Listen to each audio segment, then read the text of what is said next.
Assalamualaikum warahmatullahi wabarakatuh.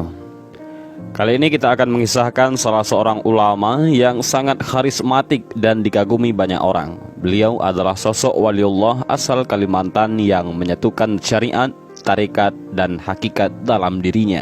Meski memiliki karomah, beliau selalu berpesan agar jangan tertipu dengan segala keanehan dan keunikan. Ketauduhan dan kesederhanaannya telah membuatnya mencapai makam yang tinggi. Beliau dikenal dengan julukan Abah Guru Sekumpul. Nama aslinya Muhammad Zaini Abdul Ghani atau Guru Ijai. Lahir 11 Februari 1942 ataupun bertepatan 27 Muharram 1361 Hijriah di Kampung Tanggul, Irang Seberang, Martapura, Kalimantan Selatan. Dan beliau wafat dalam usia 63 tahun di Martapura pada 10 Agustus 2005. Beberapa nama ataupun julukan Muhammad Zaini yang populer di masyarakat adalah Kusyairi, yaitu nama beliau kecil, Guru Sekumpul, yaitu sebutan yang paling populer, Guru Ijai ataupun Guru Izai, Guru Ijai Sekumpul, Tuan Guru, Abah Guru, dan Kiai Haji. Masa kecil Guru Sekumpul memiliki keistimewaan yakni tidak pernah mengalami mimpi basah ataupun ihtilam. Sejak kecil dididik orang tuanya Haji Abdul Ghani dan Hajjah Masliyah binti Haji Mulia dan neneknya bernama Salbiah. Mereka menanamkan akhlak, kedisiplinan, dan pendidikan tauhid serta belajar membaca Al-Quran. Pada usia 7 tahun, beliau menimba ilmu di madrasah di Kampung Keraton, Martapura. Sejak usia 10 tahun telah dikaruniai kasyaf isi ataupun mampu melihat dan mendengar apa-apa yang tersembunyi ataupun hal-hal yang gaib. Pada usia 14 tahun, beliau dikaruniai futuh ataupun pencerahan spiritual saat membaca sebuah tafsir Al-Quran. Pada masa remajanya, Guru Sekumpul menghabiskan waktu menimba ilmu hingga ke pesantren Datu Kalampian, Bangil, Jawa Timur. Selain itu, berguru kepada Syekh Falah di Bogor. Beliau juga mendalami syariat dan tarekat kepada Syekh Muhammad Yasin Padang di Mekah, Syekh Hasan Masyad, Syekh Ismail Yamani, Syekh Abdul Qadir Albar, Syekh Said Muhammad Amin Qutbi, dan juga kepada Allamah Ali Junaidi bin Jalamuddin bin Muhammad Arsyad. Atas petunjuk Syekh Ali Junaidi, beliau kemudian belajar kepada Syekh Fadil Muhammad, yaitu Guru Gadung. Kepada Guru Gadung ini, Guru Ijai belajar tentang ajaran Nur Muhammad. Beliau juga mendapat ijazah Maulid Simtud Duror dari sahabat karibnya, yaitu Habib Anis bin Alwi bin Ali Al-Habsyi dari Solo, Jawa Tengah.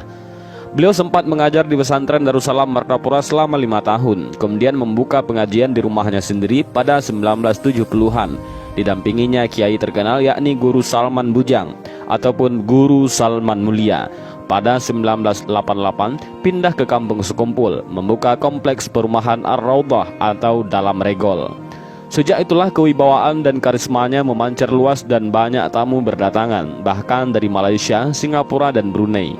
Sebahagian datang untuk berguru, sebahagian mencari berkahnya, dan sebahagian ingin berbaiat tarekat Samaniyah. Beberapa tokoh nasional juga pernah mengunjungi Guru Sekumpul, di antaranya Amin Rais, Gus Dur, Agim, dan banyak masih lagi tokoh yang mengunjungi beliau.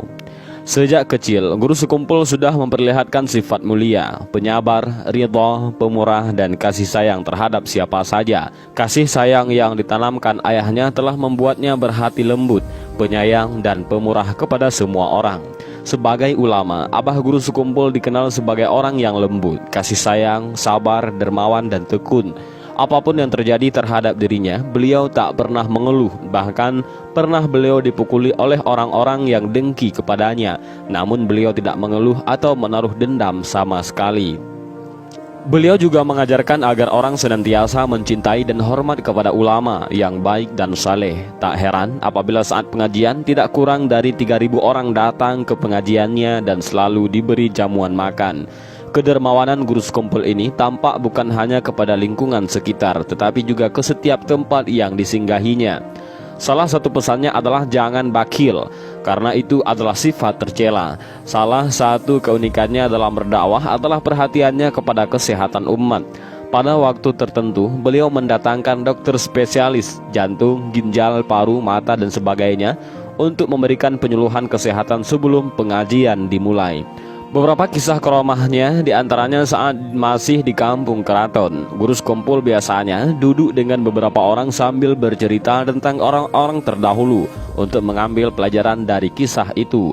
Suatu saat beliau bercerita tentang buah rambutan yang saat itu belum ada musimnya. Tiba-tiba beliau mengacungkan tangannya ke belakang seolah-olah mengambil sesuatu, dan mendadak di tangan beliau sudah memegang buah rambutan matang yang kemudian beliau makan. Beliau juga bisa memperbanyak makanan setelah makan sepiring sampai habis. Tiba-tiba makanan di piring itu penuh lagi seakan-akan tak dimakan olehnya. Kisah lain, suatu ketika terjadi musim kemarau panjang dan sumur-sumur mengering. Masyarakat pun meminta guru ijai ataupun guru sekumpul agar berdoa meminta hujan. Beliau lalu mendekati sebatang pohon pisang, menggoyang-goyangkan pohon itu, dan tak lama kemudian hujan pun turun. Beliau juga dikenal bisa menyembuhkan banyak orang dengan kekuatan spiritualnya. Kelebihan lain yang dimiliki guru sekumpul adalah hafal Al-Quran sejak berusia 7 tahun. Kemudian hafal tafsir Jalalain pada usia 9 tahun. Dalam usia kurang lebih 10 tahun, sudah mendapat khususiat ataupun anugerah berupa kasyaf hissi, yaitu melihat dan mendengar apa yang ada di dalam atau yang terdinding. Pada usia 9 tahun, pas malam Jumat, guru sekumpul pernah bermimpi melihat sebuah kapal besar turun dari langit. Di depan pintu kapal berdiri seorang penjaga dengan jubah putih dan gaun pintu masuk kapal tertulis Sapinah Al-Aulia. Beliau ingin masuk, tapi dihalau oleh penjaga hingga tersungkur. Beliau pun terbangun. Pada malam Jumat berikutnya, beliau kembali bermimpi hal yang serupa. Pada malam Jumat ketiga, beliau kembali bermimpi serupa, tapi kali ini beliau dipersilahkan masuk dan disambut oleh salah seorang syekh. Ketika sudah masuk, beliau melihat masih banyak kursi yang kosong. Saat guru sekumpul merantau ke Jawa untuk mencari ilmu, tak disangka orang yang pertama kali menyambutnya dan menjadi gurunya adalah orang yang menyambutnya dalam mimpi tersebut. Adapun sebahagian karamah abah guru sekumpul diambil dari manakib risalah riwayat Kiai Haji Muhammad Zaini bin Abdul Ghani Al-Banjari yang disusun guru Haji Muhammad Hudari. Guru Hudari menceritakan bahwa abah guru sekumpul sewaktu kecil pernah bermimpi bertemu Sayyidina Hasan dan Sayyidina Husain, cucunya Rasulullah SAW, yang keduanya membawakan pakaian jubah dan memasangkan kepadanya lengkap dengan surban.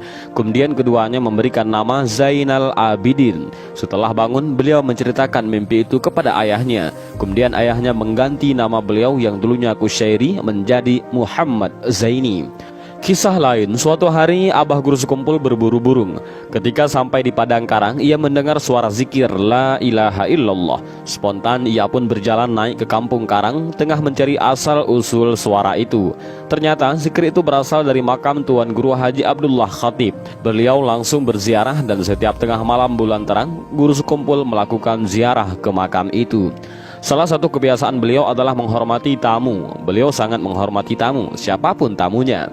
Rasulullah bersabda, barang siapa yang beriman kepada Allah dan kepada hari akhir, hendaklah ia memuliakan tamunya. Hadis riwayat Imam Bukhari dan Muslim.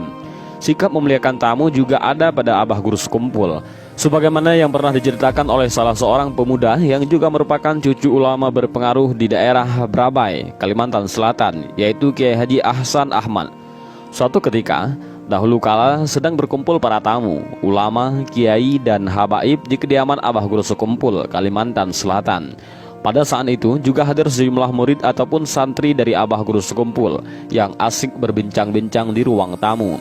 Pada saat asik berbincang-bincang, tiba-tiba terdengar suara yang memanggil salam dari pintu yang terbuka. Abah guru sekumpul dari para tamu yang berkumpul di situ pun menjawab salam tersebut. Dan tampaklah orang tua yang sekilas mirip seorang pengemis datang hanya untuk meminta minum. Lalu abah guru sekumpul menyuruh seorang pemuda untuk menyerahkan segelas air kepada orang tua tersebut. Begitu selesai menunggu air, orang tua mengucapkan alhamdulillah dan menyerahkan gelas yang masih banyak sisa airnya. Orang tua tadi mengucapkan terima kasih dan lalu memohon pamit undur diri. Orang tua tadi sambil kembali ke tempat semula sambil meletakkan gelas tadi di depan pemuda itu. Lalu, abah guru sekumpul menyuruh pemuda itu untuk meminum air tadi. Pemuda itu pun meminumnya, tetapi hanya setegukan saja sehingga masih banyak meninggalkan sisa. Abah guru sekumpul berkata, siapa yang mau minum bekas orang tua tadi, dipersilahkan, kata abah guru sekumpul kepada para tamu. Namun tampaknya semua hadirin atau tamu yang ada tampaknya tidak beranjak. Namun Entahlah malas ataupun apa, karena mungkin air tadi bekas dari seorang tuang yang tampangnya mirip pengemis. Beberapa saat kemudian, abah guru sekumpul menyuruh lagi kepada pemuda itu untuk menghabiskannya. Karena hormat, ia pun menghabiskan air itu hingga habis tidak bersisa. Setelah sedikit menghela nafas, abah guru sekumpul berkata kepada semua tamu yang hadir saat itu, "Adakah yang tahu siapakah kakek yang mirip pengemis itu tadi?" Para tamu pun menjawab bahwa tidak mengetahuinya. Lalu abah guru sekumpul berkata bahwa kakek mirip pengemis yang datang meminta minum tadi adalah Nabi Khidir alaihi salam. Setelah mendengar ucapan abah guru sekumpul, para tamu yang hadir langsung berebut untuk mengambil gelas bekas minuman yang dipakai Nabi Khidir tadi dan mengisinya kembali dengan air untuk bersama-sama secara bergantian minum untuk mengambil berkah. Di akhir hayat guru Ijai ataupun guru sekumpul sebelum meninggal dunia, beliau sempat dirawat di rumah sakit Mount Elizabeth, Singapura selama 10 hari. Namun pada Selasa malam, beliau pulang dan tiba di Banjarmasin. Keesokan harinya, Rabu 10 Agustus 2005, jam 5:10 waktu setempat, beliau berpulang ke rahmatullah. Ribuan orang dari berbagai daerah di Kalimantan Selatan berdatangan ke Martapura untuk memberikan penghormatan terakhir dan mengiring jenazah beliau hingga ke pemakamannya. Guru sekumpul merupakan keturunan ke-8 dari ulama besar Banjar, Maulana Syekh Muhammad Arsyad bin Abdullah Al-Banjari. Semasa hidupnya, guru sekumpul pernah berpesan tentang karomah. Beliau mengatakan, jangan pernah berpikir ataupun berniat untuk mendapatkan karomah dengan melakukan ibadah ataupun wiridan-wiridan. Sebab karomah yang paling mulia dan tinggi nilainya adalah istiqomah di jalan Allah. Kalau ada orang yang mengaku sendiri punya karomah tapi salatnya tidak karuan, maka itu bukanlah karomah. Dan inilah sedikit kisah tentang abah guru sekumpul. Mudah-mudahan dengan mendengar kisah para aulia, para ulama dan para kiai, semoga kita lebih mencintai dan semakin mencintai para ulama. Karena mencintai ulama, mencintai habaib, mencintai para wali Allah itu termasuk sebahagian daripada ibadah. Mudah-mudahan kisah singkat ini bermanfaat. Wallahu a'lam bishawab. Assalamualaikum warahmatullahi wabarakatuh.